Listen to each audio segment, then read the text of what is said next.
The Dubs only scored 10 points in the first quarter. They were down 24 at one point in this basketball game. But behind DeAnthony Melton, who made his season debut, behind Pat Spencer, who's playing desperate, and he's on a two-way contract, the Warriors make a valiant run at this game and nearly steal it. In the city of brotherly love, they lose on the putback there with 0.9 seconds left on the clock. But you know what? I'm not going to lie to you guys.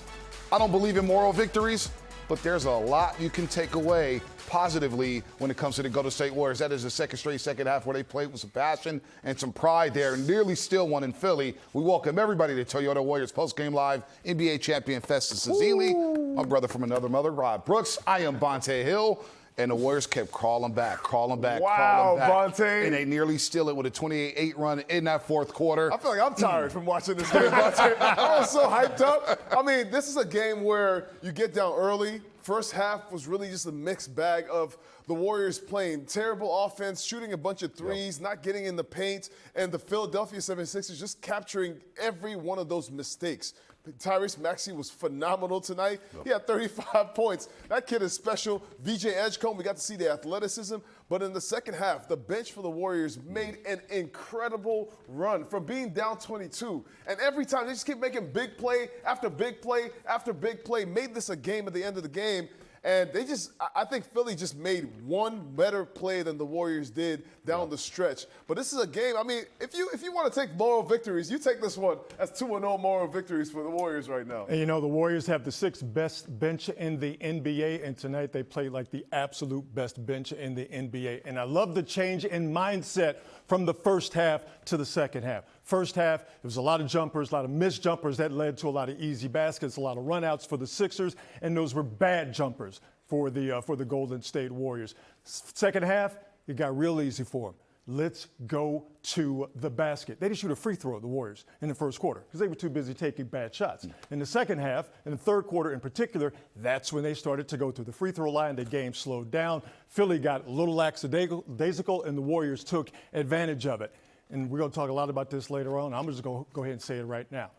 It's good to see the right people getting the minutes in the fourth quarter. Say it again, preacher. It's good to see the right people getting the minutes in the fourth quarter. We will discuss that a little bit later in the program, no doubt. Warriors outscored the Sixers in the paint in the second half, 30-16. And look at the pass right here. Horford playing some good minutes. I love get to the Pat paint, Spencer, y'all. 16 points, his second consecutive game, scoring in double figures. That's the fifth time this season. He scored at least 10 points. He was pressing full court, playing 94 feet. Nice pass right there. Buddy Hield getting in on the action, Bezzy. Buddy Hield he doesn't get tired. The whole time he's running around, making plays. This big shot, big. I see you, QP. Warriors down 5 at this point, midway through the fourth quarter. They're starting to believe. Look at Pat Spencer. Ball gets deflected, but DeAnthony Melton, how you like me now? Playing some great defense at point of attack, and then he can do that as well, Rob. Last thing I said at halftime, more Pat Spencer minutes, and DeAnthony Melton needs the ball in his hands. DeAnthony Melton played 21 minutes in his return to the Golden State Warriors, but Pat Spencer, talking is talk. Look at it, formerly known as the Wells Fargo Center. The Xfinity Mobile Center now is what they call it in Philadelphia. He hits that three, but Guy Santos misses there. Buddy Hield crashing the glass. Look at the Warriors hustling there. Will Richard, no, move out the way. Buddy Hield getting the ball. Big plays. The QP lock it in. 2-time. Big time. That's a great shot right there. That's what Quentin Post can do. Now the Warriors are down 1. They're starting to believe even more. Pat Spencer, who's doing such a great job being the floor general. Quentin Post making the right play. Will Richard, he's a rookie, right? Swing it. Great pass there. And Guy Santos cutting to the basket. Oh, what did we say? Get to the paint, huh? Slashing and dashing there. The Warriors' first lead since early in the first quarter. Pat Spencer once again in on the action. Buddy Hield, he's moving around. The Sixers are all over him. But Guy Santos. Spin cycle! B button is working for Guy Santos. Warriors are up 3. Up 1 later in the fourth quarter. Now we're down under 2 minutes here. Quentin Post on the block. And look at this. Pat Spencer saying, I got this. Big shot. And look at him talk to that Philadelphia crowd. Talking heavy. And I'm not mad at it. Don't read lips, kids. Great play right here. I mean, this is just one of those plays. I didn't see this foul. I didn't think this was a foul, but, man, just a great play getting to the basket. I feel like whatever team took that charge and got to the basket got the momentum. No doubt about that. Warriors up 1 here. Then it got wacky. We got a couple challenges. Warriors win a challenge here. They get the ball back. This is tough. This is tough. They get the Vontae. ball back. But a failure to inbound the basketball. Philadelphia would get it back. We'll show that in just a second here. Smart challenge here by Steve Kerr. Warriors get their timeout back. But then the last 10 seconds, as I just mentioned, it just got a little ridiculous. Tough pass right there. Pat Spencer wishes he could have that one back. Actually, it was a good pass. Buddy ran into the well, play. That's a good point there, Good Fessy. pass. D'Anthony Melton was open. Buddy and QP at the end just didn't make anything go. Like two wide receivers running a route in the same spot. I get it. But Tyrese Maxey, great defense by Melton. Tough fadeaway jumper. VJ Edgecombe. Too much VJ Edgecombe today. Got the steal, and then look at this block. Look at it. I mean, come on. What has hurt the Warriors all year long? Athleticism. And you just saw it there on both ends of the court. Edgecombe coming in there flying for that offensive rebound, and it's just a monster block on the other end. Now, Philadelphia earlier this season blew a 24-point lead to Chicago. They nearly blew a 24-point lead today to the Warriors. Great pass right here. Melton almost gets the layup there. Get that. Wow. That's a great hustle by Tyrese Maxey again. Great defense by Melton at the point of attack. VJ Edgecombe with the heads-up play. Melton gets down on the floor. Beautiful pass.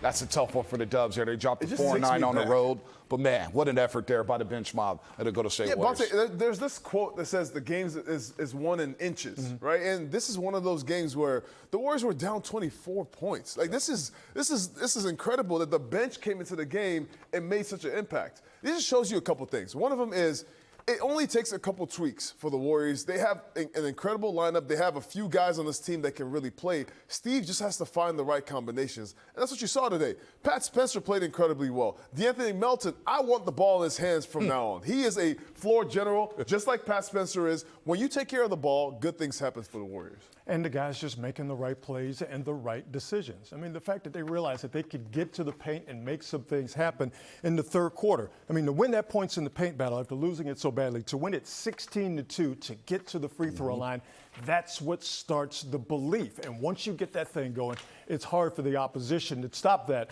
But again, just watching the Sixers and that last play by Tyrese Maxey, for their best player to be the guy to make that big defensive play, that's impressive stuff. That was impressive stuff. But Pat Spencer, we can't talk more about him. We had a debate the other night, Fezzi, whether or not Pat Spencer should have finished the game. Zena and I thought he should have finished the game. He deserved it. He scored 17 points, matching a career high, but it's the defense. He's picking up guards 94 feet and pressing them and pestering them. And tonight he did more of the same again. At halftime, we were all dead in the water. The Warriors were down big in Philadelphia, down 22 points, but he changed the energy once again. And we've seen this now the other night. We saw it tonight in Philadelphia. We saw it about a week ago in Miami, Fezzi Fell.